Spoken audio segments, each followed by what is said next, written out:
उस साल 1872 में मरी सेलेस्ट नामक एक व्यापारी ब्रिगेंटाइन न्यूयॉर्क सिटी से जेनोआ, इटली की ओर यात्रा के लिए निकली। इसमें कैप्टन बेंजामिन ब्रिग्स, उनकी पत्नी सारा और उनकी छोटी बेटी सोफिया भी थी।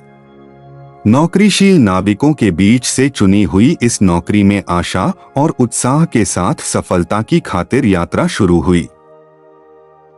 हफ्ते बीत गए और नौकरीशील जहाज दिखाई नहीं दी। देई ग्राशिया, एक और जहाज, खुले अटलांटिक महासागर में खाली से बह रहे मैरी सेलेस्ट से विचित्रित हुआ। करीब पहुंचकर यात्रियों ने खाली जहाज में चढ़ गुटबगू की। जहाज नाजुक अवस्था में था, परंतु उसमें किसी भी व्यक्ति या यात्री का पता नहीं था। देई ग्राशिया की जहाजवारी भर्ती टीम ने अनसुलझे इस गतिविधि को विशेषज्ञता से समझने का प्रयास किया। कैप्टन ब्रिग्स की यात्रा क्रम रोजमर्रा की तरह सुरक्षित नजर आई। नौकरीशील नाविकों के साथ असहजता का महसूस होने लगा। उन्होंने कई छुपे रहस्यों को खोजने के लिए प्रयास किया, जिससे उन्हें युक्तियां और बेवकूफियां समझ मिली। फ्लैशबैक के माध्यम से पता चला कि जॉन, एक निराश नौकरीशील नाविक, कैप्टन ब्रिग्स के प्रति बैर का ठिकाना रखता था। उसने कुछ नौकरीशील नाविकों की सहायता से तूफान के दौरान बगावत की योजना बनाई थी, जिससे जहाज और इसके मूल्यवान माल को हथिया नहीं जा सकता था। परंतु बगावत के दौरान बड़ी होहड़ी बिगड़ गई।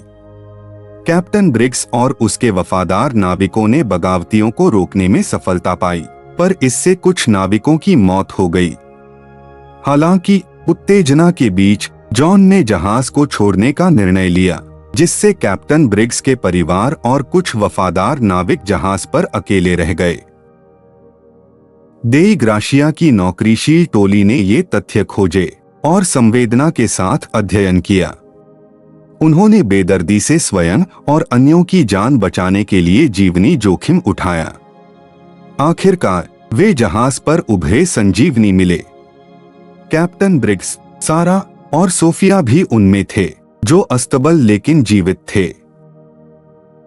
संजीवनी बचाव के साथ साझा किए गए कष्टपूर्ण वर्तमान को याद करते हुए, जानने के बाद कि यह कि मरी सेलेस्ट के गायब हो जाने के पीछे एक रहस्यमय कहानी है। देई ग्राशिया के क्रू ने उस समय के उदाहरणों के माध्यम से मानव प्रकृति, निष्ठा और समुद्र की अपरिहार्य शक्ति की खोज की, और इस प्रकार मरी सेलेस्ट की वापसी का रहस्य इतिहास के बढ़ते हुए प्रश्नों में एक आधुनिक रहस्य बन गया।